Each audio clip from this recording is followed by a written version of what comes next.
నమస్తే, welcome to KK news. నేను శ్రీదేవి. ఆంధ్రప్రదేశ్ రాష్ట్రాన్ని స్టార్టప్ హబ్ గా తీర్చిదిద్దాలని ముఖ్యమంత్రి చంద్రబాబు కంకణం కట్టుకున్నారు. ఈ మేరకు సమగ్ర ప్రణాళికలు రూపొందించాల్సిందిగా అధికారులను ఆదేశించారు. ఐటీ, ఎలక్ట్రానిక్స్, కమ్యూనికేషన్స్, ఆర్జీఎస్ విభాగాలపై బుధవారం సచివాలయంలో సమీక్షించిన చంద్రబాబు రాష్ట్రాన్ని ఐటీ అండ్ ఎలక్ట్రానిక్స్ రంగంలో దేశంలోనే అగ్రగామిగా నిలిపేందుకు చర్యలు తీసుకోవాలన్నారు. ఇక ఐటీ కంపెనీలు ద్వితీయ శ్రేణి నగరాలకు విస్తరించేందుకు ఆసక్తి కనపరుస్తున్నాయని, వాటిని రాష్ట్రానికి తీసుకువచ్చేలా ప్రయత్నాలు చేయాలన్నారు.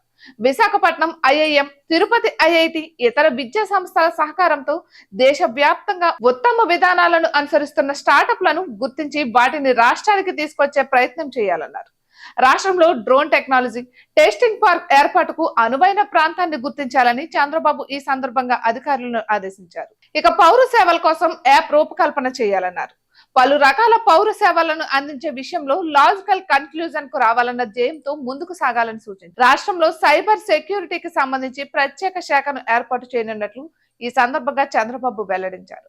రాష్ట్రంలో ఐటీ రంగాన్ని అన్ని విధాలా ప్రోత్సహించేందుకు తగిన చర్యలు తీసుకుంటున్నట్లు రాష్ట్ర మానవ వనరులు, ఐటీ, ఎలక్ట్రానిక్స్ అండ్ కమ్యూనికేషన్ శాఖ మంత్రి నారా లోకేష్ చెప్పారు.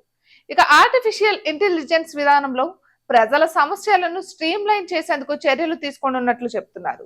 ఇక ఐటీ, ఎలక్ట్రానిక్స్ రంగంలో మెరుగైన అభివృద్ధి తీసుకోవాల్సిన అంశాలపై ఒక సమగ్ర ప్రణాళికలను సిద్ధం చేయనున్నట్లు పేర్కొన్నారు. ఇటువంటి మరెన్నో వీడియోస్ కోసం కేకే న్యూస్ తెలుగు ఛానల్ ని సబ్స్క్రైబ్ చేసుకోండి.